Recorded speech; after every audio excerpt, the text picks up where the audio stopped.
In this video we look at the FP2 work on LOCI and CONICS.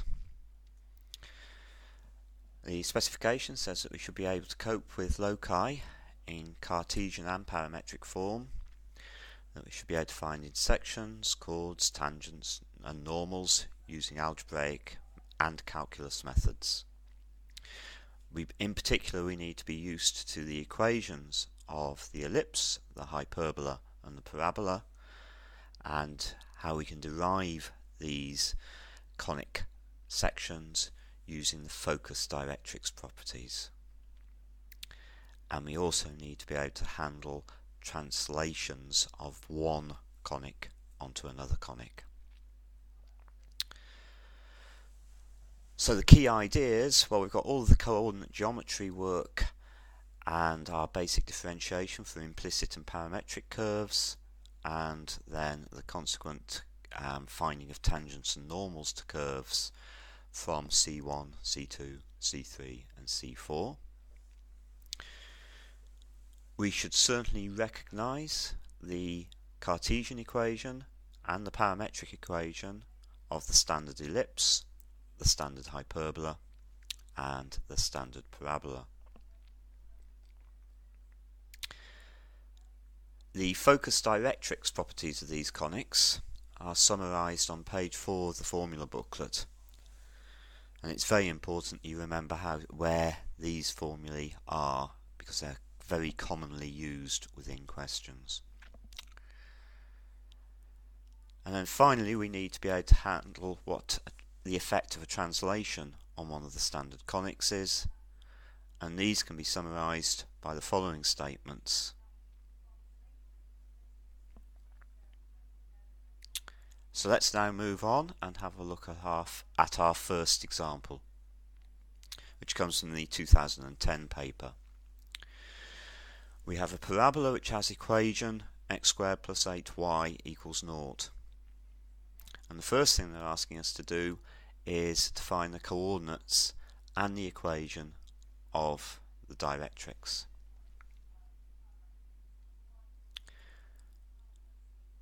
Well, the equation x squared plus 8y equals 0 can be rewritten as x squared equals minus 8y.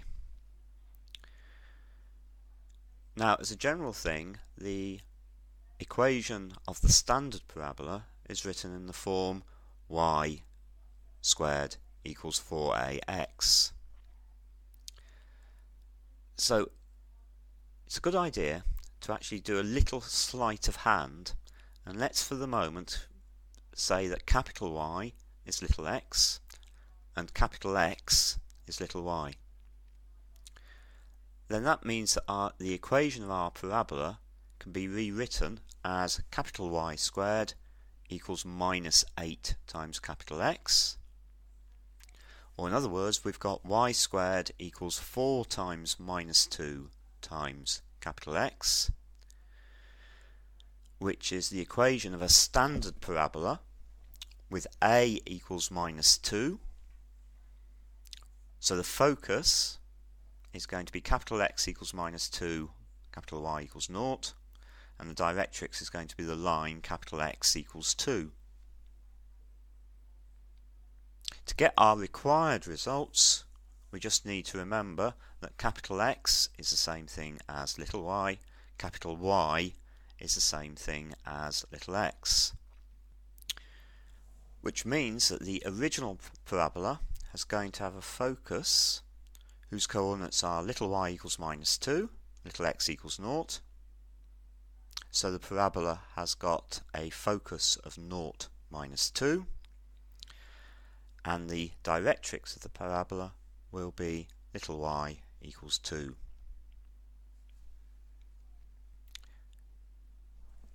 Moving on to the second part of the question, we have to show that the point P with coordinates 4p minus 2p squared will always lie on the parabola. Well, we know the parabola has got equation x squared plus 8y, so if we consider the value of x squared plus 8y, when x is 4p and y is minus 2p squared, we get x squared plus 8y is 4p all squared plus 8 times minus 2p squared, which is 16p squared. Take away 16p squared, which is indeed 0. So whatever the value of little p is, the point P will lie on the parabola. We need now to find the equation of the tangent to the parabola at the point P. So we've got the equation of the parabola is x squared plus 8y equals 0. If we differentiate that equation, we just get 2x plus 8 dy by dx equals nothing. So dy by dx is minus a quarter x. At the point P, the value of x is 4p. So the gradient at P is minus a quarter times by 4p, which is just minus p. So we know the gradient of the tangent is minus p. So that means that we can say that the equation of the tangent must be y minus 2p squared equals the gradient minus p times by x minus 4p. So we've got y plus 2p squared must be minus px plus 4p squared. In other words, y is minus px plus 2p squared.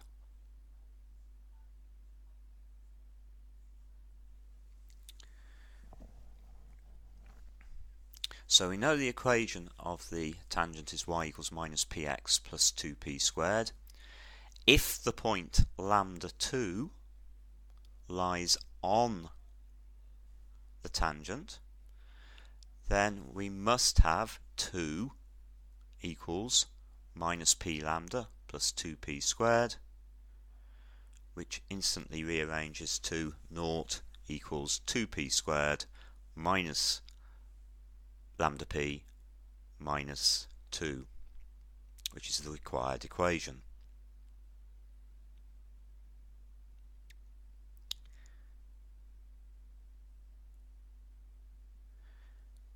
Now, if the tangents from the point lambda 2 on the line y equals 2 are the tangents at the points P1 with coordinates 4p1 minus 2p1 squared and P2, which has got coordinates 4p2 minus 2p2 squared, then we know that P1 and P2 must be the roots of this equation here that we've just established.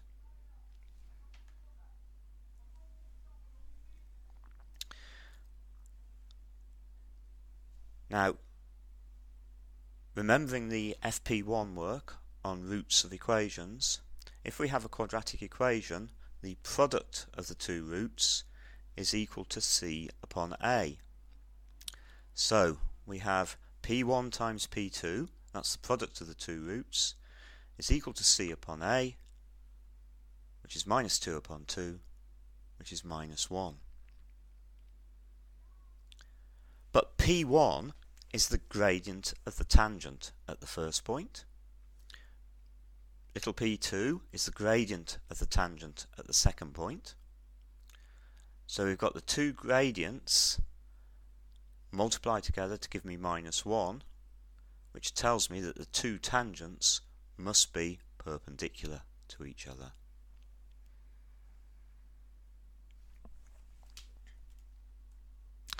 Now the marking for this question, well, part A had 3 marks. One was a method mark for realising that we just needed to switch the roles of x and y to obtain a standard parabola, and then 2 marks for obtaining the results having made use of that method mark. For part B, there's 1 mark for just checking that the point P lied on the parabola. There were then 3 marks for obtaining the equation of the tangent. Then there was 1 mark for obtaining the quadratic equation, 0 equals 2p squared minus lambda p minus 2. And the final 2 marks then for relating this to the fact that the tangents at the 2 points had to be perpendicular. Let's now move on to a second example, which comes from the 2011 paper. So we've got an ellipse E has the equation 2x squared plus 3y squared minus 4x plus 12y plus 8 equals 0. And we have to find the coordinates of the centre, eccentricity, foci, coordinates of the foci, and also the equation of the directrices of E. Now the key thing here is really to turn the initial equation that we have got at this stage for E into something that looks like a standard ellipse. And we do this by completing the square. So 2x squared plus 3y squared minus 4x plus 12y plus 8 equals 0. Rearranging the terms, so we've got the x terms together, the y terms together, and then go through the process of completing the square on it, and then simplifying, we end up with 2 lots of x minus 1 squared plus 3 lots of y minus 2 squared equals 6. In other words, dividing through by 6, we've got x minus 1 squared over 3 plus y minus 2 squared over 2 equals 1.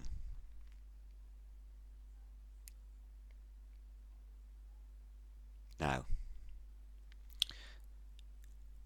we know that the standard ellipse, x squared over 3 plus y squared over 2 equals 1, can be moved on to this ellipse by a translation of 1, 2. For the standard ellipse here, the centre is 0, 0. So once we've done the translation, the centre is going to be 1, 2. So the centre of the ellipse E must be the point 1, 2. For the standard ellipse, we've got a squared is 3 and we've got b squared is 2, but the formulae which are included inside the formula booklet tells me that for an ellipse b squared is a squared times 1 minus e squared. So that means that I've got 1 minus e squared must be 2/3, so e squared must be 1/3, so e must be 1 over root 3. The translation just moves the ellipse, so it won't have any effect on the eccentricity of the ellipse, so we can say that the eccentricity of E is going to be 1 over root 3.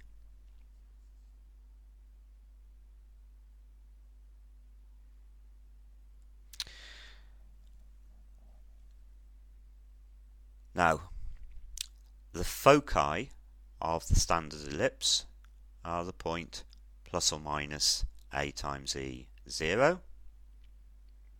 So for our standard ellipse, the foci are just going to be plus or minus 1, 0. So for the ellipse E, we just take the standard ellipse and translate it by 1, 2. So the new foci are going to be the point 2, 2 and the point 0, 2.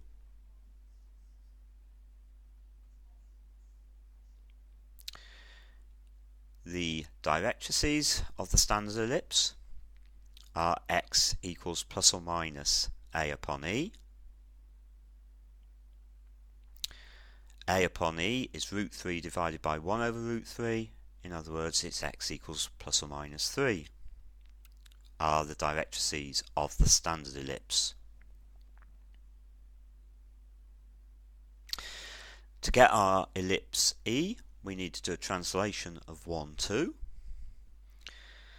If we move the line x equals 3 by 1 in the x direction and 2 in the y direction, then we're just going to get the line x equals 4.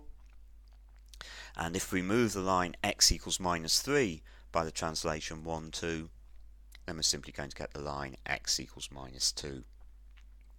So the directrices of E are x equals 4 and x equals minus 2.